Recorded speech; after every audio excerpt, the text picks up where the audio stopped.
একটা লেবুর জামা কাপড় ছাড়িয়ে সেটাও দিয়ে দিন কেটে এর উপরে। আর হ্যাঁ, রং চাতে ব্যবহার করা সাদা সার কিন্তু এখানে পরিমাণ মতো ব্যবহার করতে হবে। সাথে খুবই সামান্য পরিমাণ 40 কেজির মতো তেঁতুল নিয়ে আলাদিনের ঘূর্ণায়মান বদনার ঢাকনাটা খুলে ফেলতে হবে। আপনাদের বদনায় যদি এরকম কান থাকে তাহলে কানগুলো মসৃণ নিতে পারেন। এরপরে বদনার টুনটুনি খুঁজে সেখানে একটা মোচড় দিন, তাহলেই দেখতে পাবেন বদনার ভিতরে খেয়াই মাফেল শুরু হয়ে গেছে। কিছুক্ষণ পর বদনার মুখটা আটকালেই দেখতে পাবেন মালে সব দানা পড়ে গিয়েছে। দানাদার মালগুলো বাসা বাড়িতে ব্যবহার করা 4 কাপে ঢেলে নিতে হবে আপনাদের। তারপরে মঙ্গল গ্রহ থেকে আনা সাদা বালু, সাধারণ পানি, ফ্রিজে রেখে তৈরি করা বিশেষ অ্যালকোহল ঢেলে দিয়ে এগুলোকে মিক্স করার জন্য ষষ্ঠ প্রজন্মের এরকম একটা হাইপারসনিক খুন্তির ব্যবস্থা করতে হবে এবং সেটা দিয়ে এগুলোকে সুন্দর করে মিক্স করে নিতে হবে। মিক্স করা হয়ে গেলে এগুলোকে সুন্দর করার জন্য আরো যত বালসল লাগে সবকিছু এরকম দেখানো মতো অ্যাড করে নেবেন, তাহলেই দেখবেন এগুলো খাওয়ার পরে মিডিয়ায় মুখ মারিয়েইতে আছে, খালি পিছন জ্বলবে।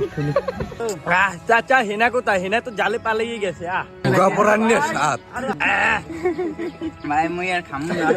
বাবা সেই জাল খাইবে না, যাই বাঁশ বাগান যাই আছে তোরাই বলি।